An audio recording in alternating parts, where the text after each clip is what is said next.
అందరికీ నమస్కారం. మన డైలీ భక్తి కథల సిరీస్కి స్వాగతం. అందరూ ఎలా ఉన్నారు?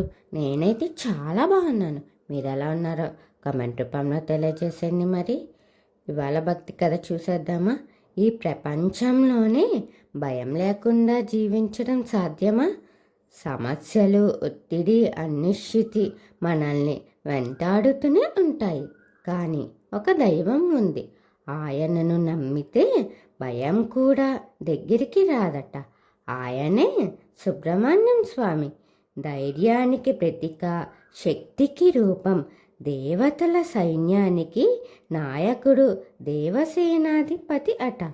పూర్వం తారకాసురుడు అనే రాక్షసుడు తన అహంకారంతో ఈ ప్రపంచాన్నే భయపెట్టాడట. దేవతలందరూ ఓడిపోయారు. ఆ సమయానికి శివుడు దివ్యశక్తి నుండి జన్మించిన యోధుడు సుబ్రహ్మణ్యుడు. చిన్న వయస్సులోనే అతను అసాధారణమైన శక్తిని చూపించాడు. అతని చేతిలో ఉన్న ఆయుధం వేల్. అది కేవలం ఒక కత్తి కాదు, అది జ్ఞానం, అజ్ఞానాన్ని నశింపజేసే శక్తి. తారకాసురుడితో జరిగిన యుద్ధం కేవలం శక్తి పోరు కాదు, ధర్మం మరియు అధర్మం మధ్య జరిగిన పోరు. చివరికి ధర్మమే గెలిచింది. సుబ్రహ్మణ్యం స్వామి విజయం సాధించాడు. ఈ కథ కేవలం పురాణ కథ కాదు, మన జీవితానికి ఒక సందేశం.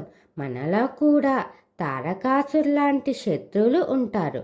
భయం, సందేహం, నెగిటివిటీ. అలాంటి సమయంలో సుబ్రహ్మణ్యం స్వామిని స్మరించండి. ఓం శరవణ భవ అని జపించండి. మీ మనస్సులో ధైర్యం పెరుగుతుంది, భయం తగ్గిపోతుంది. గుర్తుంచుకోండి, సుబ్రహ్మణ్యం స్వామి శక్తి మనలోనే ఉంది. దాన్ని నమ్మండి, దాన్ని మేల్కొల్పండి. అప్పుడు ఏ సమస్య అయినా మీరు జయించగలరు.